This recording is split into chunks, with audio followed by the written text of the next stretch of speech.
Welcome to the Featured Anime Podcast. I'm your host, Jack. And I'm Rick. And today's choice was mine, and it was Samurai Flamenco. It originally came out in October 2013. It ran for 22 episodes.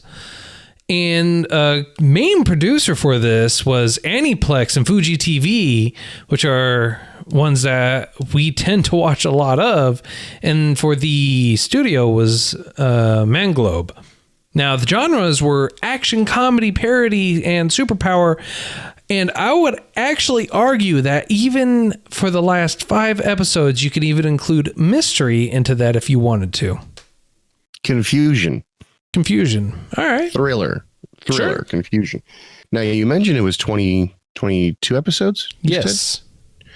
That's about 12 episodes too long, in my opinion. I think that it would have been an amazing 10 or 11, 12, maybe even 13 episodes if you wanted to throw an OVA in there, because the last, I'd say 9 or 10 episodes could have easily been covered in one OVA, 1 hour long OVA. Yeah, I would honestly have to agree with you there.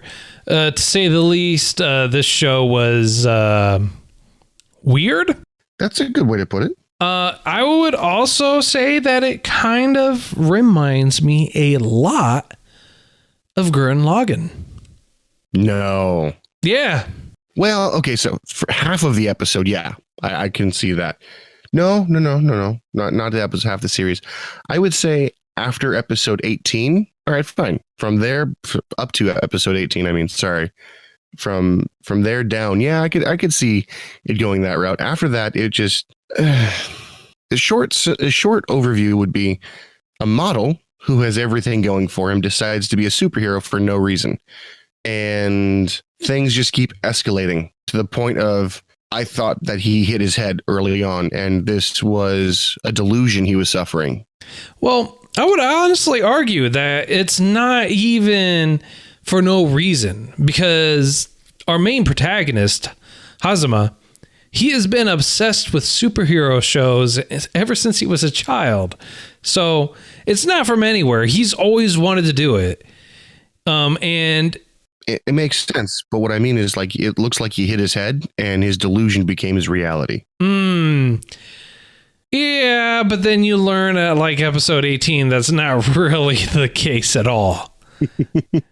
Instead, what you learn is that he was saying flamenco wrong. It was supposed to be flamenco with a W in there. And it's actually a special word that has a point with 6 zeros and a 2% chance of granting anyone their wish. And it just so happens he is that chance. Him saying it was that chance in so many words. And so the universe spoke and it answered his call of him wanting to be a hero. And it just kept giving him challenge after challenge after challenge after challenge for him to become that superhero. Well, I would say that you also have to deal with the law of probabilities, because even though it was 0.601% a chance, or 2%, I think it was the chance of it granting a wish. When you say it as many times as he did, I think law of probability says at least once you're going to get where it's supposed to be. You're going to land on that number. No, not even close with the number of chances or with the number of times he says it. I mean, like, he has a better chance of getting struck by lightning than he does of actually landing on that chance. I don't know. He said it in this anime in these 22 episodes more than I've said it my entire life. And even then, you wouldn't have come even close to the chance of landing on it. I mean, like, the sheer probability of it is just astronomical. I will agree he's super lucky because he's already a model. Think about it. He's super lucky and he's an idiot. Oh man, yeah, just fun, super fun. I mean, like, am I wrong in my assumption that he's an idiot? I mean, like, that's the feeling that I got. No, like it's frustrating. After episode 12, it was frustrating because it just didn't feel genuine. It felt like a really badly written drama. And so I think what you're getting at is at the beginning, it was kind of a story of a model that wants to go out there and do some good. And he comes across this cop, Goto, and he's actually kind of helping him out a little bit. And instead it decides to go, hey, let's make this 90-degree turn here for no apparent reason and just go off the deep end and shoot off this ramp and see what happens. And you kind of have to go along for the ride. And then when you land, you're like, oh, look, there's random, there's another jump and it goes into a cave. Let's do that. And it does that. So you go from him being like a real moron / idiot to him being a moron / idiot that's now going out there keeping the streets safe. And there's a support hero, Mara, with her friends, her pop idol friends. They're going out there fighting guys and kicking people in the nads. Yeah, I was going to say, if you don't mention that, I'm going to have to. Mara has a fetish. I don't know why, but if she beats you down and you're a dude, she's going to kick you in the balls repeatedly. And it's kind of funny because at the end, like towards the end, she goes, you should do it because they want you to. And I'm over here thinking, no, not only no, but hell no. Yeah, exactly. And when she encounters the same bad guys over and over, they start wearing cups, which makes me think they don't want it either. Yeah, exactly. And it's something that she just doesn't let go, but it's kind of her fetish along the side, along with she also has a fetish for guys in uniforms, and she has this thing for Goto, but Goto's off his rocker, and you don't find that out till much later on towards the end too. Yeah, that felt like an add-on a little bit, because while I was watching it, I'm like, maybe I should skip an episode or two, but I really want to see his girlfriend. Like if they show that up, they're going, if they do like a slice of life mid-season episode where they recap and he's telling his girlfriend all about the stuff that's happening, I kind of want to see that because he's going on and on about her a lot. And the thing that makes Samurai Flamenco popular was him chasing after a dude who stole his girlfriend, you know? Yeah, his girlfriend's umbrella. And it's really just, once you get to that point, you're like, well, so we have an idiot. We have a guy that's off his rocker. And then we have someone that's obsessively beating guys in the nads. Because you find out that his girlfriend really isn't real. Like, she disappeared years ago. And he's been actually texting himself the whole time. I would honestly say that's the biggest twist out of the whole thing, out of it, than everything else. Makes no sense to me. I mean, why not? Like I said, it goes on this path, and then it makes a 90-degree turn, goes to a jump, and it goes to another jump that goes down a tunnel, because, you know, now you're actually fighting real monsters. And from there, you go to a Power Ranger-esque feel. And from there, you have a bunch of other superheroes come into existence, which then you decide to go down this random path of, well, now everyone's turning against the superheroes, and guess what? Now we're going to have this alien, and this alien is Alien Flamenco, and this alien's trying to take over just Japan. Why? I don't know. And the only person that was actually going to be able to stop him was the Prime Minister, because the Prime Minister is actually a superhero with powers based on approval ratings. And then they're able to actually stop the alien because Hazama is an idiot and he doesn't want to transform, and he ends up transforming, and then they fight on the moon. Yeah, that makes sense. And then all you know, this other worldly being or body of the universe or whatever talks to him and says, this is all done because you wanted this to happen because you said the magic word. And so basically all the things that happened, all the bad stuff happened because he actually wished for it to happen subconsciously. And then it gets better. He becomes the top front runner for world leader.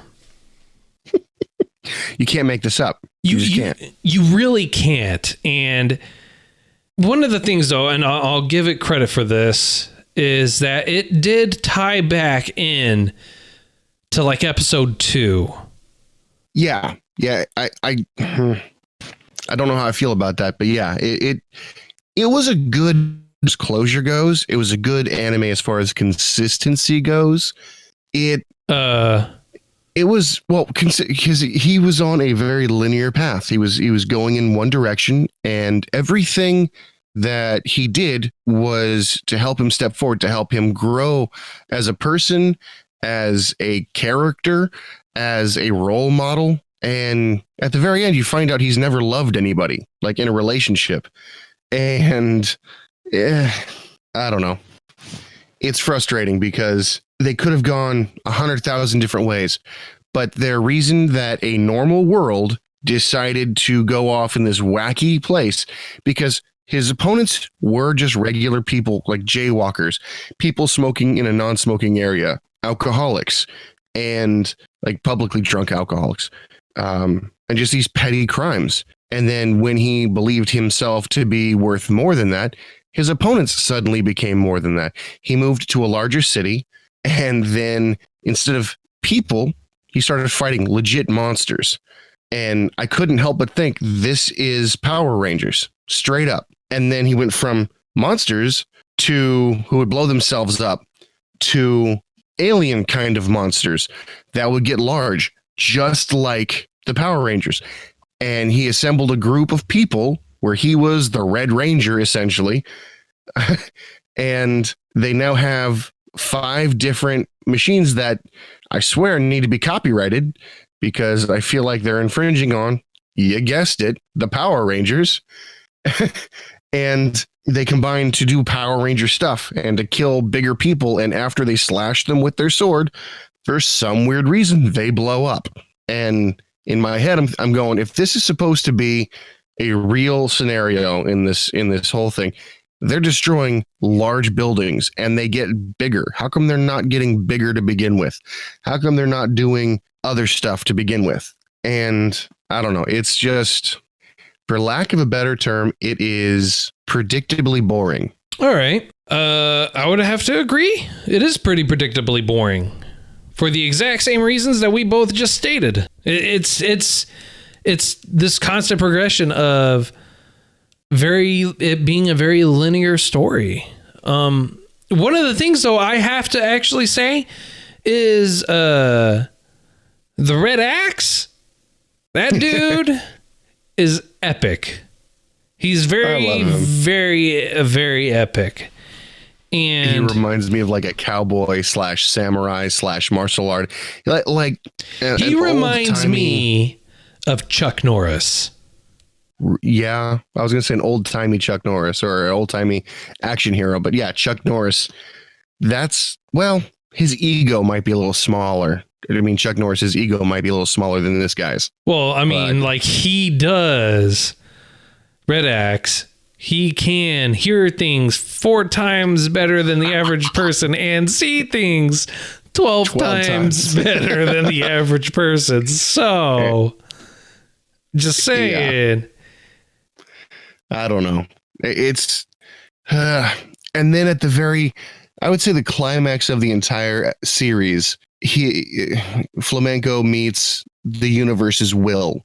And that's when you're told about parallel universes and all that other stuff. But the thing that kind of just let me down is the universe goes, if you want to go back to this world like nothing ever happened, we'll just copy all this to a DVD and present it in another universe as a fiction. And he puts it on a wall. I assume it's a he, puts it on a wall next to a bunch of other animes or movies or whatever you want to call them. And I was like, he's in a blockbuster. The universe is in a blockbuster. Yep. That's it exactly. The universe is in a blockbuster. If anyone even remembers Blockbuster anymore, because Blockbusters don't exist anymore. I mean, like, honestly, what he's in is he's in a Netflix or a Redbox or take your pick. Netflix and chill. Yeah. And that's where the superhero portion of it ends. And it goes into kind of the mystery portion of it, or the thriller. Because then he runs into a kid he ran into in like episode 2, just to kind of loop back. And this kid is completely and utterly infatuated with Hazama. Like, creepily so. Psychotically. Yeah. In fact, he even had his parents fake his own death so he can focus in on Hazama and make it so that way he would become his nemesis. I don't know. My parents would never do that to me, for me, no matter how many times I asked. Yeah, I can honestly say that my parents would never fake my death for me. Ever. Like, at all. In fact, they wouldn't fake my death for me. They would murder me. So yeah, right. Like, you want to die that bad? I brought you in this world. I'll take you out. Let it be my responsibility. Yeah, no kidding.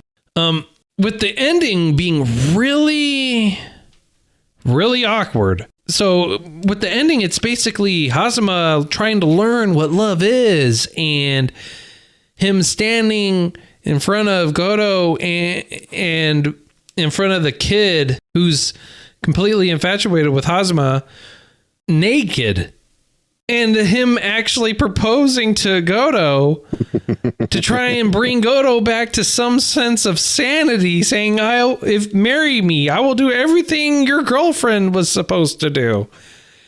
And Goto I like his character because he's like, you're a dumb virgin. Yeah. And he's like, wait, you're not? Flamenco's like, wait, you're not? Just not only confirming it, but, you know. Yeah. Yeah.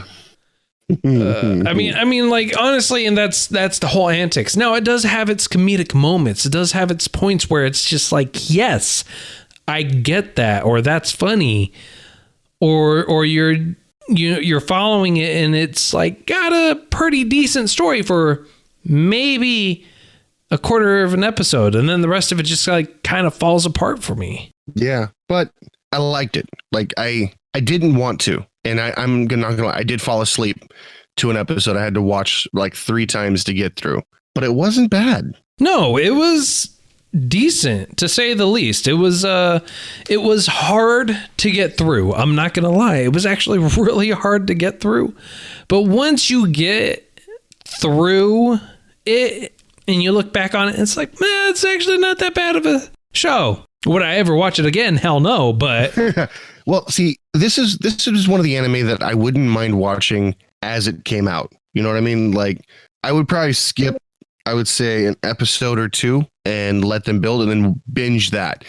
But if I had to watch all 22 episodes again in a week, I'm not sure that, I know I could, but I don't know that I would. Right. You know what I mean? I know exactly what you mean. And it was very hard just to get through it in and of itself. I don't know if I could have it be on a weekly basis, because it was just, it was hard. It was rough. It was good. The journey to get there at the end was okay, but it was rough. One thing I did appreciate, though, the animation, consistent all the way through. I would disagree. Really? Yeah, there were a couple parts.